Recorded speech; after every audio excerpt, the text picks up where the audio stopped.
Foot Express. Foot Express.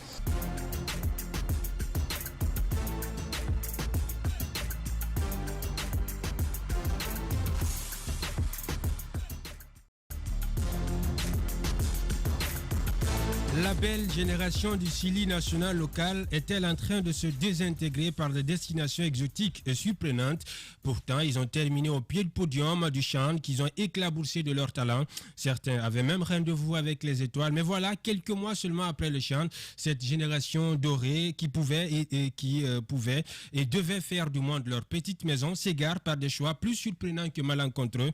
Bagdad pour Jean Mousté, Tengue FC au Sénégal pour Mohamed Bangouradi Yorobo, prénom concluant pour Victor Kantabadouna en Hongrie qui avait pourtant fait sauter le verrou de la défense tanzanienne et ouvert grandement les portes des quarts de finale au Sili national local. Contrat résilié pour Mamadouba Bangoura en Macédoine. Il est déjà arrivé. Selon nos informations, il devrait s'engager en faveur du FC Séquence dans les prochains jours. Et celui qu'on appelait le spécialiste des tirs au but, Sekouba Kamara, l'ancien de l'AS Kalou, s'est engagé en faveur d'un club de première division éthiopienne. Pourquoi cette désarticulation de Sili local? À qui la faute? Voilà la question qu'on se pose dans ce studio à laquelle nous allons tenter de répondre. Mais avant, Mohamed, le CIK prend aussi la porte. Le CIK vient de s'incliner sous le score de 2-0. Donc ça s'est passé du côté du Ghana. 2-0, le premier but marqué par Kofi Kordzi et puis le deuxième but marqué par Salim Adams. Ce qui veut dire que le club industriel de Kamsar est éliminé d'ores et déjà puisque la qualification ne se jouait que sur une seule manche et la manche allée, c'était bien du côté du Ghana. Retour donc au pays pour préparer le marathon sportif exercice 2021-2022 qui devra démarrer vraisemblablement au mois d'octobre, sauf que quand il s'agit de donner une date relative au redémarrage du championnat, la première date, elle est toujours indicative. Il faut s'attendre à 3 dates avortées pour voir enfin le championnat démarrer. Alors, on va parler de ce sujet-là. Le Sili local, les destinations exotiques de nos joueurs. Mohamed, je tenais à en parler parce que ça saute aux yeux. Depuis après le championnat d'Afrique des Nations, on se demandait est-ce qu'il fallait pas établir une passerelle, un pont entre le potentiel, établir un équilibre entre le potentiel de ces garçons à leur plan de carrière. Mais voilà que cette belle génération dorée est en train de se liquéfier, de s'effriter. C'est très difficile d'avoir par exemple des joueurs qui ont connu les catégories U17, U19 ou U21 passé professionnel avec le Sili Senior et jouer. Ce n'est pas arrivé beaucoup de fois et je pense que très malheureusement ça remet en cause encore la question de la carrière, la gestion de carrière d'un joueur. Donc je crois qu'on a eu à tenir ce débat la saison précédente. Aujourd'hui c'est très dommage de voir par exemple des joueurs qui étaient promus un très bel avenir s'engager dans des compétitions, dans des championnats, je dirais même pas exotiques, je dirais presque suicidaires.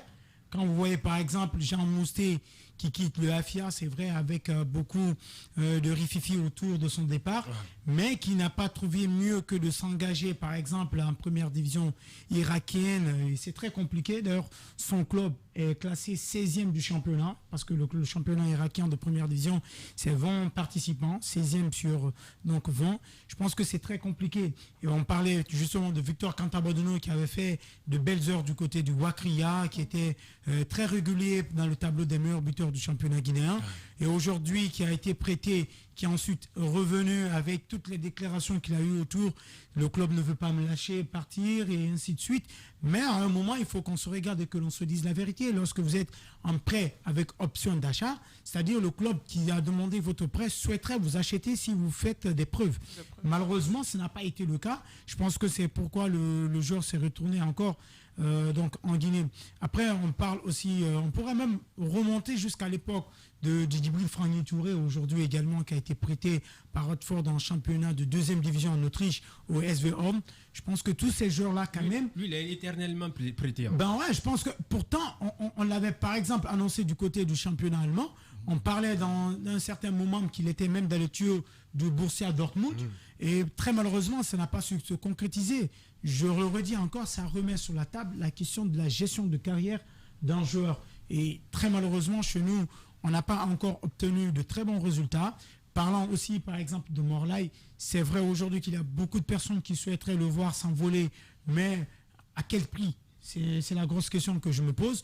Quand vous savez que le joueur, quand même, il est pétri de talent et qu'il a même joué une compétition avec, par exemple, un certain Lautaro Martinez, aujourd'hui, qui est du côté de l'Inter de Milan et qui joue le premier plan à l'attaque donc du Milan. Pour toi, il vaut un prix d'or?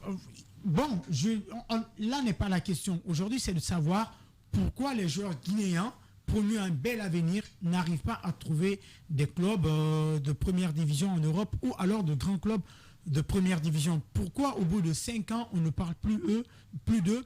Pourquoi au bout de 5 ans, ils ne sont même pas appelés en équipe nationale? 5 ans, c'est trop. Donc, 5 ans, c'est trop, mais c'est le minimum quand même, je pense, que pour un joueur. Donc aujourd'hui, c'est la question qu'il faille se poser. Et moi, la seule réponse que j'arrive à trouver à ce dilemme, c'est qu'il y a une mauvaise gestion de carrière de la part des joueurs. Kadiatou. En fait, je suis d'accord avec Souma sur le manque de gestion des joueurs, au fait, de carrière des joueurs. Moi, je me dis c'est un côté indiscipliné. Je me dis il y a l'indiscipline et il y a le manque d'ambition aussi des joueurs. Parce que les joueurs d'ici surtout, quand ils gagnent un peu d'argent, en fait, tu peux même plus te comprendre avec eux. Et pourtant, Souma a dit... on parle de première division, mais ils peuvent commencer en bas. Mais même si les petits clubs là les prennent, ils ne font pas de preuves. Comment un grand club va être ambitieux jusqu'à les prendre? Donc je pense que il faut vraiment qu'ils trouvent quelqu'un derrière eux, comme tous les grands joueurs, avoir un bon agent, une personne qui gère leur carrière, qui ne veut que du bien pour eux. Je pense que c'est ça qui va les aider et arrêter leur indiscipline, parce qu'il y a beaucoup de problèmes entre eux et leur club, c'est à cause de l'indiscipline. C'est à cause de ça. Bien. Donc, c'est ça. Ouais, coach Véron. Oui, moi je pense que... Entraîneur, éducateur. Oui, exactement. Et je vais parler ici en tant qu'entraîneur. Mais quand on dit que les joueurs sont indisciplinés, c'est que vous êtes mis en cause. Bon, chacun... Pas forcément. Non, écoutez, chacun a sa façon de voir les choses. Elle a sa perception. Elle a dit, il n'y a pas de problème. Okay. Mais vous savez, quand elle parle d'indiscipline, je ne vais pas m'aventurer là-dessus. Je vais aller... Mais c'est tout comme, il y a une question d'attitude aussi. Je vais aller à la question essentielle. Allons-y. Pourquoi ces joueurs-là ne font pas carrière dans les grands clubs?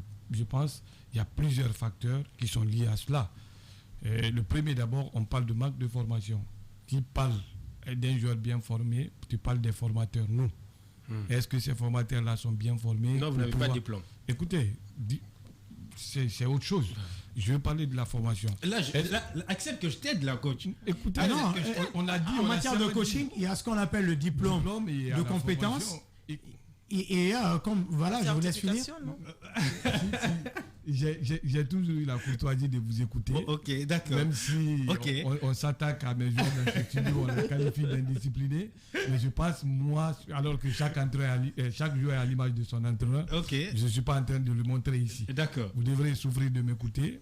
Et je suis en train d'aller dans le fond de mon raisonnement. Et c'est intéressant ce que je suis en train de dire. Qui parle du sommet, il faut voir d'abord la base. Qu'est-ce qui se passe? Parce que si vous voulez qu'un joueur se retrouve à l'élite, vous le préparez très bien. Et pour le préparer, il faut des très bons entraîneurs, des très bons formateurs. Et à ce niveau, il y a un déficit. Et pour pouvoir préparer très bien aussi ces joueurs-là, il faut des infrastructures. On l'a toujours dit. Et pour faire tout ça, il faut une bonne organisation. On a dit dans notre pays, il y a un problème d'organisation. Et je vous donne un exemple tout bête. Vous avez, sur le marché des transferts, vous avez le monde entier qui apporte leurs produits. Et si votre produit est très mal formé, qui va essayer de le prendre? Ça c'est déjà un problème. Vous avez parlé de la gestion de ces carrières. Et ça aussi, c'est clair. Pour les gens, on peut devenir agent ou intermédiaire qui le veut. Mais c'est un métier. C'est un métier. Et à ce niveau, le joueur a besoin d'être encadré. Et en Guinée, c'est le contraire. On vous vend des illusions et après, vous voyagez, vous ne trouvez jamais ça. Et les joueurs pensent que sur place, ils n'ont pas de chance d'évoluer parce que rien n'est fait pour les prouver, pour leur donner des garanties. Alors qu'à ce niveau, c'est possible. C'est possible de pouvoir les cadrer ici et qu'ils arrivent à gagner leur vie et qu'ils se retrouvent dans un grand club. Et aujourd'hui, il y a eu une révolution du football. Cette révolution-là, c'est la question d'âge. Ces grands clubs préfèrent prendre des joueurs qui ont encore plus de temps, plus de carrière que de passer. Ceux qui ont des vingtaines, ils ont des problèmes. Vous avez parlé des Victor, vous avez parlé de Morlaï, vous avez parlé de Mamadouba. C'est des joueurs qui vont au-delà de 20 ans. C'est 23, 24 ans. Donc à ce niveau, les clubs n'ont pas ce courage d'investir sur des joueurs-là qui peuvent venir faire 2 à 3 saisons et arrêter. Donc ça se passe. Et nous pensons que aussi que ces compétitions comme le CHAN, comme la Coupe d'Afrique des cadets, des juniors et autres, que ça permet aux joueurs tout de suite d'aller dans ces grands clubs-là. Vous avez les recruteurs européens qui viennent partout, vous avez des recruteurs qui viennent regarder ces compétitions, mais ils recrutent en fonction des besoins, parce que chaque club de ce côté-là a son centre de formation et ont leur académie. Donc c'est pas venir prendre pour prendre. Et nous pensons, on ne peut pas voir de la même manière. Toi qui viens, qui est recruteur, comme on l'appelle, scout ou superviseur. Exactement. Tu ne peux pas voir de la même façon que nous, observateurs guinéens et compatriotes, qui veulent vraiment voir ce jeune-là de l'autre côté tout de suite. Ce n'est pas possible. Il y a une concurrence rude sur le marché et c'est compliqué à ce niveau. Moi, je préfère que ces joueurs acceptent d'être très bien formés ici, qu'ils acceptent d'être très bien fédérés avec leur club et avoir une très bonne sortie, d'accepter, parce qu'à chaque fois, au retour de chaque compétition, vous avez des agents, des intermédiaires qui viennent dans leur famille, qui donnent de l'argent par-ci, par-là, qui détournent la vision, comme ma soeur le rappelait tout de suite. Vous êtes payé à 2 millions ou à 1 million dans le championnat guinéen. Après, on vous propose 2 000 à 3 000 dollars. Vous n'avez plus la tête, vous ne vous concentrez plus à votre compétition. Et ce qui est marrant dans tout ça, tu ne peux pas être footballeur et en même temps, tu négocies tes contrats. Ça, c'est compliqué. Vous, un footballeur ou un acteur de football, toi, tu dois être concentré sur ton travail, sur ce que tu fais. Tu dois avoir vraiment une agence ou des gens qui pourront gérer tout ça. Mais c'est ici, tu vois un joueur quitter sur le terrain, rencontrer un agent, discuter avec lui et après il perd la tête, il se met pourquoi en parlant de famille, coach, il fait bien de mettre l'eau dans la bouche. Il y a cette pression familiale aussi, parce qu'il ne faut pas perdre de vue que le footballeur guinéen est une PME, c'est une petite et moyenne entreprise. Il faut produire. Je vois où Paul veut en venir, mais tout de suite. Il faut produire, distribuer les biens. On sait qu'à un certain âge, tout de suite, on a les exigences vis-à-vis de nous-mêmes, vis-à-vis de la famille. Et quand on se rend compte que la carrière d'un footballeur peut être interrompue, tout de suite, les familles n'ont pas la bonne information. Vous savez, tout ça, il y a un problème d'organisation. Moi, j'ai vu des familles ici qui ont signé des conventions avec des intermédiaires sans se rendre compte. Tu les poses la question, qu'est-ce que vous avez signé? Ils disent, je ne sais pas. Je ne sais pas parce que, et on ne les explique pas réellement qu'est-ce que tu dois faire,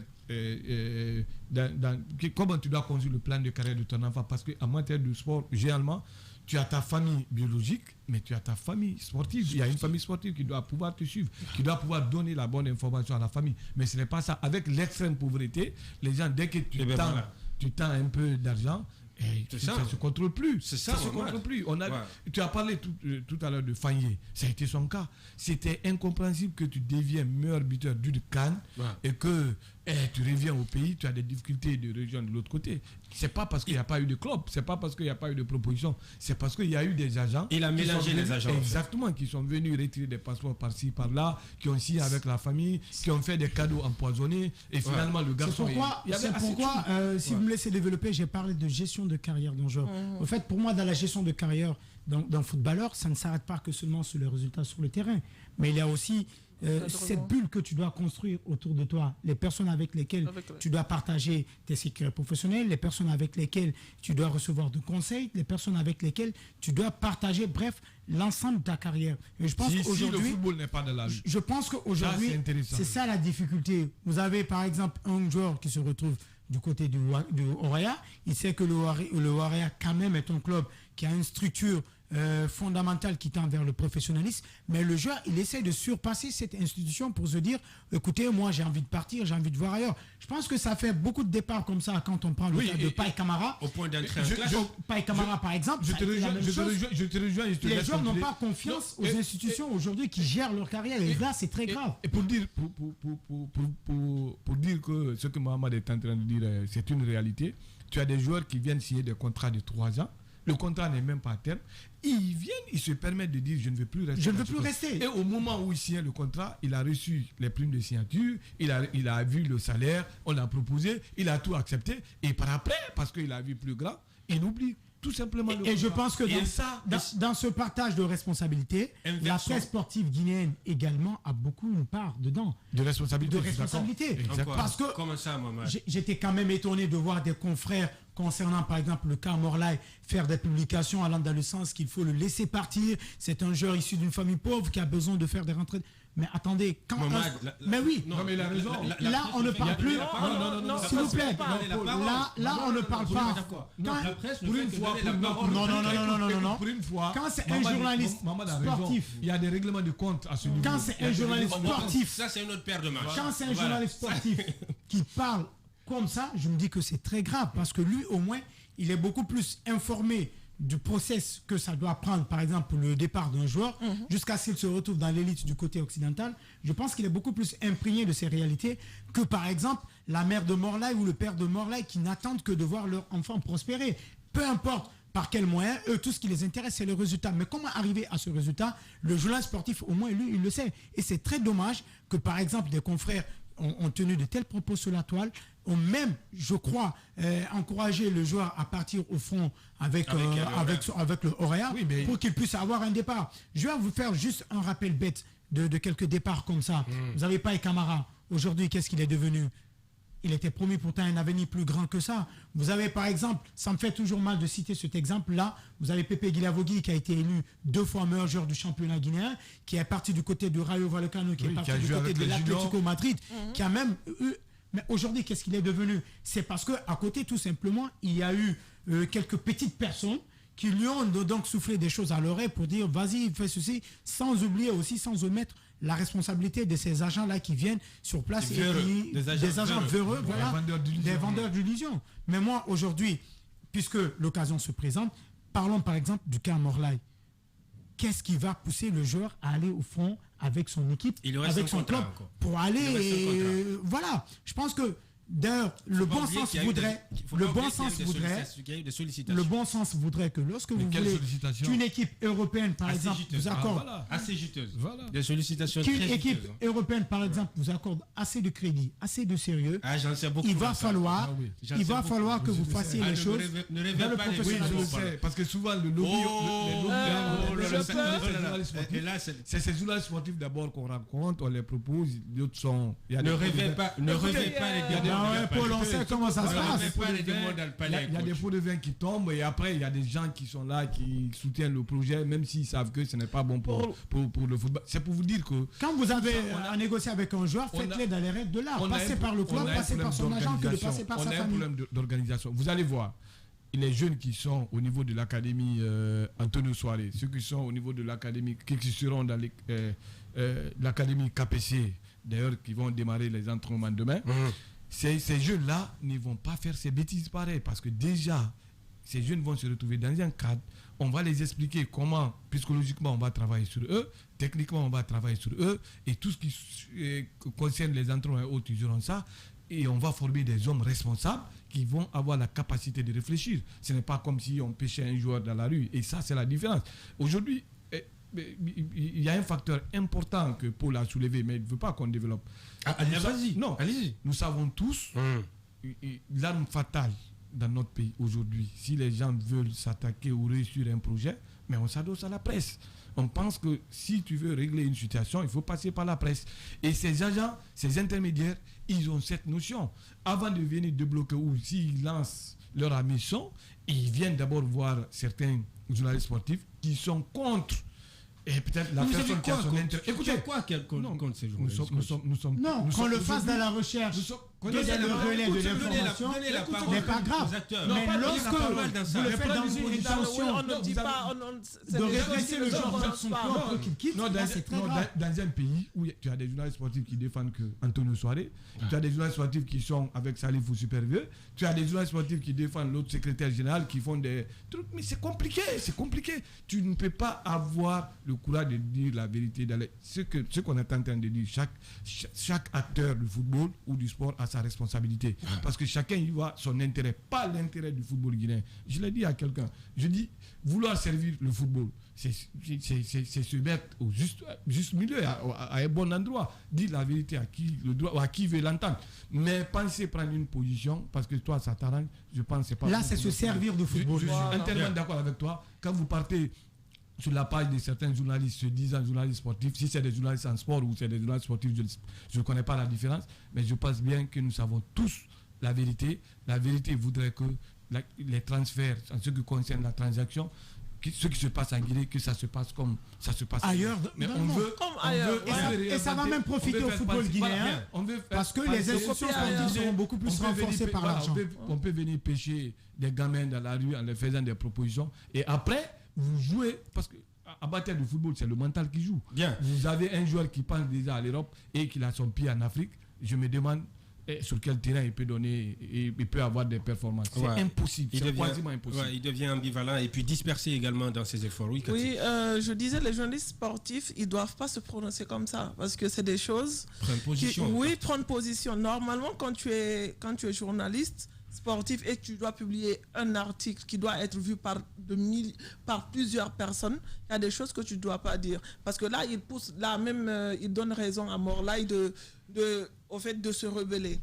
Prenons des trucs comme ça, le joueur, il peut négocier avec son prochain club. Si on l'appelle, il peut dire « Ok, je veux ». Mais c'est à son club, vu qu'il est sous contrat, c'est à son club d'accepter ou pas. Si son club n'accepte pas, comme il a un contrat de 3 ans, qu'il attend que ces 3 ans-là finissent. C'est comme ce qui se passe, excusez-moi de mettre le football européen dedans. Allez-y. Et ce qui s'est passé entre le PSG et le Real Madrid pour Mbappé. Mbappé, il voulait partir, ça a été dit, il veut partir, il veut aller au Real, mais le PSG n'a pas accepté. C'est pas parce que le PSG n'a pas accepté cela qu'il a boycotté le PSG.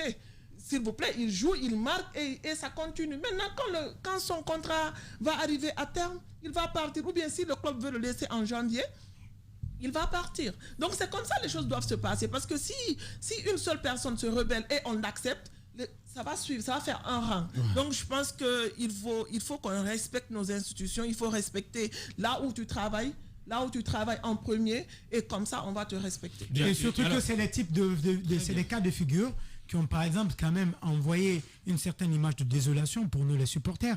Vous avez par exemple le cas Yaya Barry aujourd'hui. On parle de 2 engagements de son côté. Voici un autre problème aujourd'hui, qui est même difficile d'expliquer par exemple par nous-mêmes, journalistes sportifs.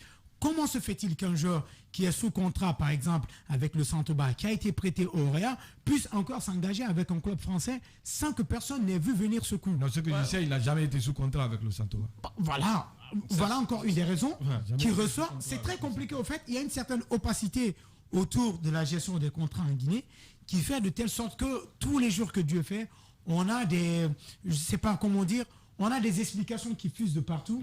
Mais je vous dis, après, c'est comme si les Guinéens vivaient sur une autre planète, pas la planète Terre. Bien. Alors, coach Véron, qu'est-ce qui s'est passé dans le feuilleton Mamadou Ba?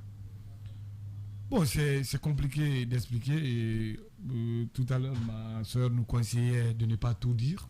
Et je pense vrai. On a dit de préparer nos joueurs. Vu à un moment donné, on est obligé d'attaquer le monde. Si je dis bien d'attaquer le monde positivement, vous devrez appeler ou monnayer votre talent ailleurs. Et le règlement du football, nous savons que la plupart des lois sont standards. Et ce qui est valable ici est valable ailleurs. Mais en Guinée, tu peux te permettre de faire certaines choses. Ailleurs, tu ne peux pas le faire.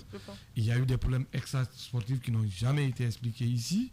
Et après, comme tu le dis, on l'attendait à un niveau qui n'est pas ressorti encore sur le terrain. Donc le garçon, il était obligé de revenir au pays. Et certes, il a été envoyé de ce côté par des agents, mais qui attendaient beaucoup de ce joueur et qui pensaient qu'il pouvait gagner assez de choses. Mais ils l'ont vu dans une autre situation qu'eux-mêmes ne pouvaient pas gérer, parce que quand vous êtes en porte-à-faux avec la loi, ça devient très compliqué. Pour moi, Mamadou Ba n'a pas mal fait de rentrer. On parle là bien de Yorbo. Voilà. Oui. Non, Mamadou Ba. Oui, exactement. Il n'a pas mal fait de rentrer au pays pour pouvoir se relancer et voir éventuellement comment il peut gérer les choses. Parce que ça ne sert à rien de rester en Arabie ou de l'autre côté. Abouba Sampi est très amer. Et c'est pourquoi je parlais d'encadrement. Ils ne sont pas encadrés. Boba Sampi, il est très facile. Ça, il faut être préparé. Il faut être préparé, mais je pense à un certain moment, on est assez grand pour savoir ce qu'on veut, ce qu'on ne veut pas. Il y a des choses, quand tu es dans un milieu, par exemple sportif, il y a des choses que tu ne dois pas faire. Vous voyez, pour un footballeur, il y a tellement de restrictions. Oui, il y a des exigences. Si tu veux vraiment réussir ta carrière, il y a des choses que tu ne dois même pas te permettre de faire. Surtout quand tu es professionnel. Surtout quand tu es professionnel. Ça, donc, c'est pas tout ce qu'on accepte ici qu'on peut accepter ailleurs. Et du moment où tu es, c'est un petit club, disons. C'est un petit club. Si un petit club te refoule, comment un grand club peut venir te solliciter. Te solliciter. En tout cas, parlons des footballeurs, Cristiano Ronaldo l'a souvent dit, l'excellence demande beaucoup de sacrifices. Beaucoup. D'accord. On va parler de Mohamed Bangoura Yorobo. Eh ben, quand je parle de lui, j'ai encore fraîchement... Là, je pense qu'on ne sera pas du même avis, parce qu'après... Non, tu me laisses finir là, Mohamed. Vas-y. Voilà, je suis en train de reconstituer le film de légalisation contre la Tanzanie. Le centre vient sur le côté gauche, et puis une tête rageuse de Victor Cantabaduno propulse le ballon au fond de filet, et puis ce garçon... Aujourd'hui, contre toute attente, lui qui était annoncé avec insistance dans un club de deuxième division espagnole, il se retrouve du côté de Tengue FC. Et il n'a même pas joué le dernier match que Tengue a disputé en campagne africaine. Et il n'était pas qualifié. Il n'a pas son nom sur la liste. Il faut attendre s'il y a une prochaine qualification. Non, il est arrivé à un moment où la liste était déjà arrêtée. Bloquée. Bon, après, moi, sur le cas de Yorobo, je vais peut-être vous étonner, encore une fois de plus. Mais je pense que le joueur... je ne connais pas toute sa volonté, toute sa mentalité pour les raisons pour lesquelles il a signé avec Tengue FC, donc du côté de Sénégal. Mais je me dis qu'après, ce n'est pas une déception pour moi. Parce que Tengue aussi, ce n'est pas un club des moindres du côté du Sénégal. Si aujourd'hui, je pense que vous avez deux options dans votre carrière. C'est-à-dire, vous avez l'objectif sportif, vous avez aussi l'objectif qui est de l'ordre financier. Voilà. Et aujourd'hui, je pense que le joueur du côté de Dakar, il est beaucoup plus dans l'objectif sportif. C'est d'abord de trouver un club où il va jouer, où il peut être amené à franchir un certain cap pour être encore beaucoup plus fort. Parce que moi, quand je prends ce contingent du CHAN, par exemple, du dernier CHAN, je pense que lui, Morlaï et Nyanya ont beaucoup plus de chances d'être aussi les seniors que n'importe quel autre joueur. Sur son côté, Isiaga... Vu les besoins. Isiaga, il est indéboulonnable depuis un certain moment, mais ce n'est pas ce qu'il y a de mieux, par exemple, sur le marché en termes de latéral gauche pour le Sili. Et aujourd'hui, lui, il a cette faculté qu'il peut apporter, par exemple, au Sili national avec sa qualité de centre. C'est un joueur qui est vraiment pétri de talent. Et aujourd'hui, je pense que lui, il a beaucoup plus de chance sur ce secteur. Mais là, après, vous prenez aussi Morlaï. Incontestablement, c'était le maestro lors du dernier CHAN. Aujourd'hui, le joueur, il est en train de grandir du côté du Orea. Et c'est vrai qu'il avait été au Portugal pour un essai non conclu. Il est revenu, mais il est encore aujourd'hui beaucoup plus fort qu'il ne l'a été du côté du Portugal. Et on peut encore lui prédire un très bel avenir. Maintenant, après, Nyanya Bari, qu'on a souvent comparé à Lewandowski. Et puis, c'est un joueur, vous vous rappelez, en deuxième division, il a mis, je crois, 19 buts. 19 buts, il finit meilleur buteur du championnat de deuxième division.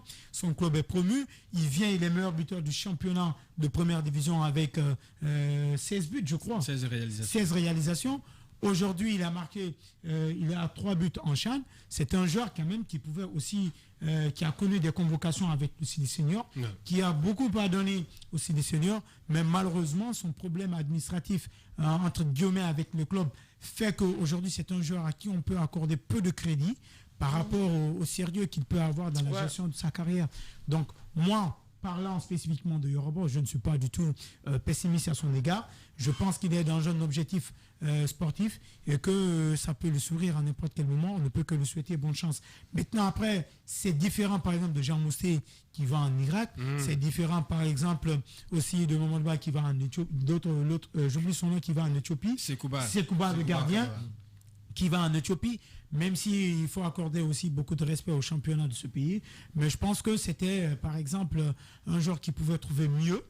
Par exemple, dans les championnats maghrébins, à défaut de l'Europe. Mais parlant de Yoruba, je ne suis pas encore dessus. Bien. Je ne suis pas du tout dessus. Bien. Cathy, tu as regardé le CHAN? l'année passée. Le Chan au Cameroun, là. Cette année-là, Ouais, là où il y avait les morts là et consorts. Justement. Oui, on a regardé, on supportait. Après, on nous a battus. Vous voyez, non? Et quel est le joueur qui t'a plus marqué? Ah, c'est mort là, c'est de lui tout le monde parlait. Ouais. Donc Et ben moi voilà. aussi quand je regardais, je me focusais sur lui. Tout le monde attendait à ce qu'il marque, Mais après, il avait raté son penalty, c'était chaud. Et... T'as pleuré? Non, je n'ai pas pleuré. Un exemple encore qui... Revoyez le buteur marocain, j'oublie son nom, peut-être quelqu'un me reviendra, qui est du côté, je crois, du fils de Rabat. Ouais. Et aujourd'hui, pendant que le monde entier parlait de lui, va faire un essai en Europe, mais quand même, le garçon, il a eu le courage d'avoir la tête sur les épaules, de rester encore en beauté la ligue, et il est encore beaucoup plus fort aujourd'hui qu'avant. Ça va encore augmenter sa valeur marchande sur le marché des transferts, et il le trouvera comme très bon club à l'issue donc de son championnat. Oui, moi je pense que les gens, les joueurs, ils sont plus pressés. Parce que quand tu regardes, comme ce que Souma vient de dire, tu peux rester là aujourd'hui. Il y a un club qui te veut, par exemple, qui veut te payer quoi, à 3 000. Mais tu multiplies tes efforts. Tu dis, ok, aujourd'hui, le club là, il veut me payer à 3 000. Donc, je vais multiplier mes efforts. Peut-être demain, un club voudra me payer à des millions. C'est comme ça que je pense que les joueurs doivent penser, arriver à un certain moment. Sauf qu'ils sont rarement constants. Et Pelé disait qu'il faut jouer le football parce que c'est un plaisir. Quand tu le joues... Il est lucratif aussi. Hein. Non, d'abord... Voilà. C'est un plaisir, mais il est lucratif aussi. Elle rappelait l'émission de la semaine passée que d'abord, il faut avoir la passion dans toute chose. Oui, je suis entièrement d'accord. Quand tu travailles en passionné comme tu le fais ici, à Espace, je pense bien que tu vois moins l'argent et tu laisses l'argent venir. Et aujourd'hui, quand tu penses déjà à l'argent, à ta jeune carrière, si tu te sens te faire un plan de carrière, ça devient compliqué. Sauf que c'est vous qui nous dites, vous, entraîneur, qui nous dites que le footballeur n'a pas de carrière. Non. Parce qu'elle peut être interrompue à tout moment. Non, qui n'a pas de carrière. Non. Le footballeur a une carrière. Non. Écoutez, il y a des risques. Va très vite. Il y a des risques dans tous les métiers. Il y a des risques. Mais le risque est encore plus élevé quand on est footballeur parce que c'est un sport de contact, ça se dit. Mais tu peux te faire un plan de carrière, tu te fais un plan de carrière et tu sais ce que tu veux. Et comment venir, tu te fais un plan. C'est aussi simple que ça. Mais si tu veux réussir avec un seul exploit, tu veux réussir tout maintenant, tu veux avoir de l'argent et en même temps qu'on parle de toi, c'est pas possible. C'est pas possible. Et c'est pourquoi on parle d'organisation. On a toujours dit qu'il doit y avoir notre politique de formation et ces choses-là, on ne les apprend pas dans la rue. Ces choses-là, on les apprend toujours dans les écoles de foot. Et un garçon qui vient d'une école de foot et un garçon qui vient de la rue, c'est deux garçons qui réfléchissent différemment. Je pense que c'est ce qui est en train de le frapper. Aujourd'hui, avec la floraison de ces académies, vous allez voir la gestion maintenant, comment... On a vu des footballeurs ici qui sont sortis absolument rien dans la main après leur carrière. Mais aujourd'hui, ceux qui sont sur le terrain, ceux qui sont en train de jouer, si je prends l'exemple sur Naby Keita, c'est des garçons qui s'inspirent de l'erreur du passé de ses aînés pour pouvoir placer quelque chose après sa carrière, pour l'après-carrière. Et ça, c'est intéressant. Ce que se passe maintenant là, et les garçons qui vont sortir de ces centres, de ces académies de football, je pense bien, ne feront jamais la même chose. Bien. Voilà ce qu'on pouvait donc retenir sur cette belle génération du Sili national local qui nous a fait rêver au récent championnat d'Afrique des Nations. Le Sili qui s'est consolé d'une médaille de bronze à la couleur d'un bonbon de chocolat qui va continuer donc à sucer. Le CIK c'est terminé. Le CIK éliminé. Le Wakria éliminé. Il ne reste que la SAG. L'Ashanti Golden Boy de Sigiri. L'Ashanti Golden Boy de Sigiri. Qui va jouer contre Baelsia. Ok, aujourd'hui. Le match était donc prévu aujourd'hui, je crois, mais on attend, je crois, l'heure de départ, ça devrait être 18h. D'accord. La SAG, moins de bruit quant au mouvement en son sein durant cette phase de préparation à la SAG. Oui, c'est une équipe de la SAG quand même qui s'est préparée différemment parce que d'habitude, la SAG se déplace pour aller à Bamako pour pouvoir faire sa préparation tranquille, rentrer à la maison. Mais cette fois-ci, SAG est venu à Conakry, il est resté dans un hôtel de la place, se préparer au centre technique de Nongo. Et après, la SAG pense qu'ils sont à leur place. C'est-à-dire jouer la Coupe de la CAF. C'était prématuré en écoutant le directeur sportif. C'était prématuré pour eux de se retrouver directement en Ligue des Champions. Mais au niveau de la Coupe de la CAF, c'est une équipe de la SAG qui a des ambitions, qui pense qu'elle peut relever des défis. Et vu l'expérience de la saison passée, parce que nous savons tout ce qui s'est passé du côté de Bamako, et avec le cas Covid, et finalement, le match n'a pas pu se jouer. Et je pense bien avec cette expérience, la SAG pense, parce que j'ai eu la chance de parler avec l'entraîneur, même s'il y a ces problèmes de licence, l'entraîneur qui les a conduits. Fofana, c'est Mori Fofana? Non, la saison passée, sa licence a été validée, mais cette saison, on l'a recalé aussi, parce que forcément, ça va être compliqué. Et peut-être une chance pour la SAG, l'entraîneur principal qui a quand même une licence CAF, a été autorisé de revenir pour pouvoir gérer l'équipe. C'est pour vous dire que cette fois-ci, la SAG peut surprendre, même si ça va être difficile, parce que si vous avez... Il y a un choc moral déjà. Si je dis choc moral, un match qui se joue en aller-retour, et qu'on vous demande de jouer en un seul match et sur l'adversaire, et là, c'est très compliqué. Et que vous apprenez en même temps. Pour d'autres, ça peut être... une source de motivation. Voilà, une source de motivation, parce que les clubs guinéens, on les élimine dans cette compétition, mais pour d'autres, ça peut créer de la peur au ventre. Ça peut être fatal. Ils sont dans la phase. Je me corrige, je pense que de 18h, le match avait bel et bien commencé, je crois.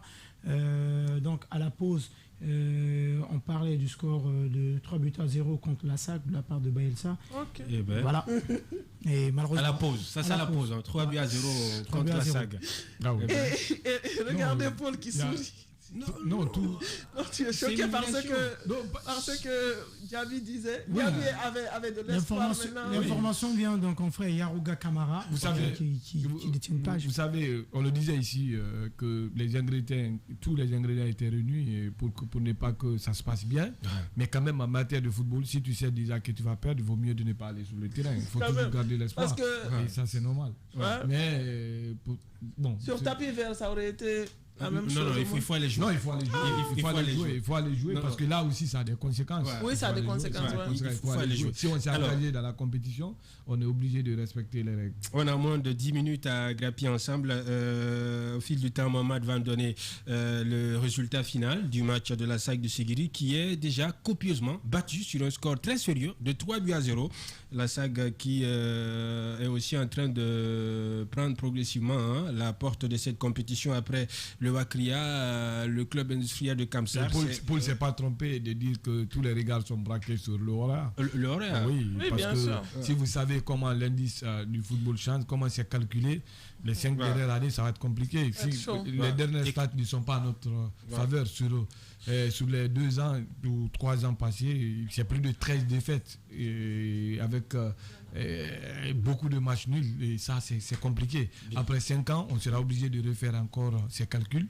Et ce qui est arrivé au Mali, ça peut arriver aussi à la Guinée. Bien. On va rester avec... on parle désormais de 4-2, score final. 4-2, score final. Du côté du Nigeria. Donc, le match est terminé.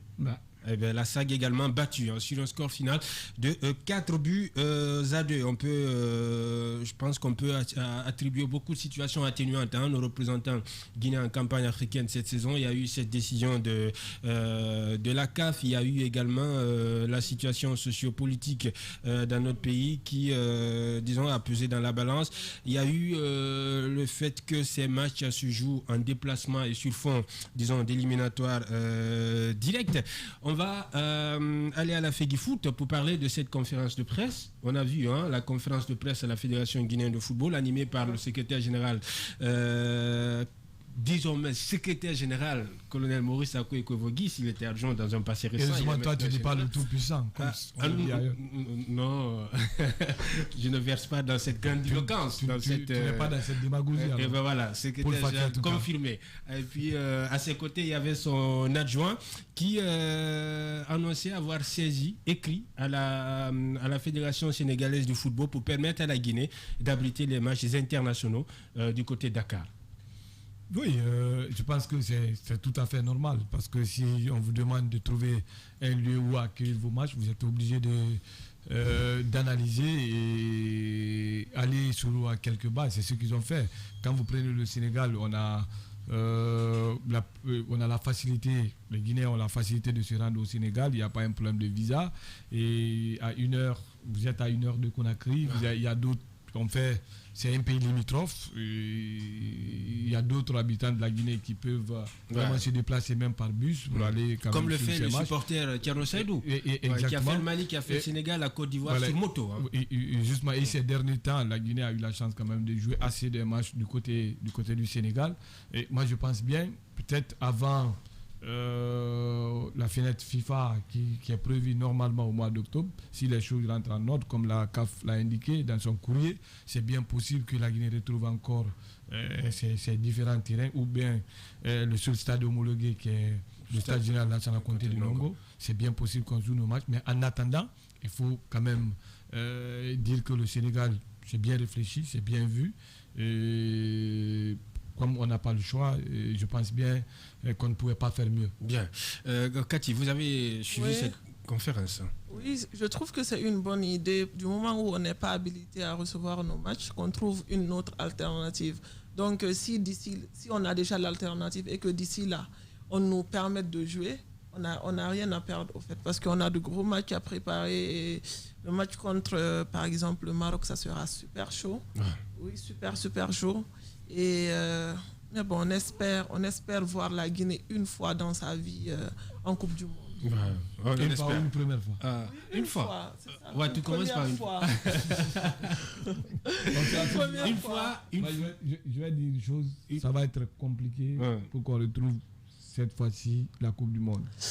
Même s'il faut garder l'espoir. Il faut espérer. Oui. Non, écoutez, j'en viens, je pense que tu te presses un peu. Je vais te dire que c'est bien possible qu'on retrouve la Coupe du Monde, mais ça va être compliqué pour nous cette fois-ci. Pourquoi? Pour la simple raison, l'adversaire direct, c'est le Maroc. Et le Maroc déjà a pris une option et beaucoup d'avantages. Le Maroc qui devrait jouer... Déjà à 3 points. Oui, le Maroc qui doit jouer la Guinée-Bissau en aller-retour. La Guinée-Bissau accepte de jouer un territoire ennemi sur le territoire marocain. Et nous savons tous comment ça peut se passer. Déjà, la Guinée a raté sa première sortie contre la Guinée-Bissau. Sur 3 points, on a pu avoir qu'un seul point. Et déjà, le Maroc a battu le Soudan. Et le Maroc a réussi à prendre les 3 premiers points sur le Soudan. Et je pense bien que ça va être très très compliqué pour nous. Je ne dis pas que c'est impossible, mais ça reste compliqué. Cathy disait pour une fois, qu'elle espère pour une fois que la Guinée va jouer les phases finales de la Coupe du Monde. Une fois n'est pas l'habitude, mais l'habitude commence par une fois. Bien. Mamad, on va rapidement survoler les résultats de nos clubs en campagne africaine. Wakria 3-0, le CIK battu 2-0, la SAC de Sigiri battu 4-1. 4-1. Voilà les résultats de nos clubs guinéens engagés en campagne africaine. Les espoirs reposent désormais sur les épaules du Oria Athletic Club de Matam qui va entrer en liste au compte du deuxième tour de la Ligue des Champions. Petite précision, 4-2. 4-2. Voilà. La Ligue des Champions africaine, et ça sera le stade malien, le prochain adversaire du Oria Athletic Club de Matam. Voilà comment nous arrivons au terminus de cette émission Foot Express. Merci Mohamed. Le plaisir était pour moi. Cathy. Merci, à la prochaine. Le Barça sans Messi, c'est difficile. Non, mais on fait avec. Serrer le cœur. Hein. Non, t'inquiète, demain on a un match et je pense qu'on va gagner. Vous aurez honte de nous. Hein, il n'y a plus personne à FC Barcelone qui puisse vous promettre un trophée cette saison. Si? C'est seulement Messi qui pouvait dire je vous promets. Mais Busquets, il a fait la même chose. C'est le rôle du capitaine de le faire. Moi, je vous dis qu'on va... Moi, je ne me concentre pas sur la Ligue des Champions quand même. La Liga, la Coupe du Roi... On peut y arriver. On va se consoler de ça. Ouais. Bon, Saloum Camara était donc à la... si tu me permets, rapidement. Il faut qu'on revoie un peu la situation du COCAN. Parce que le président du COCAN n'est plus il est plein d'exercice. Exactement. Voilà. Il a plus ses documents de voyage. Bien. Quel est l'avenir du COCAN? On va en débattre dans les prochains numéros de cette émission Foot Express. Saloum Camara était à la réalisation côté radio. À la télé, vous aviez Lamine Sidibé. Fauté également était là. Merci à toutes et à tous de nous avoir suivis depuis 16h.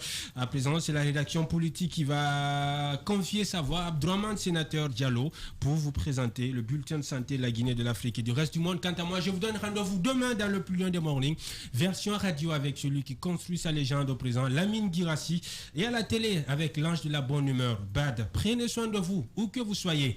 On vous aime sur Radio Espace et sur Espace TV. Espace. Ben, on a le Covid-19.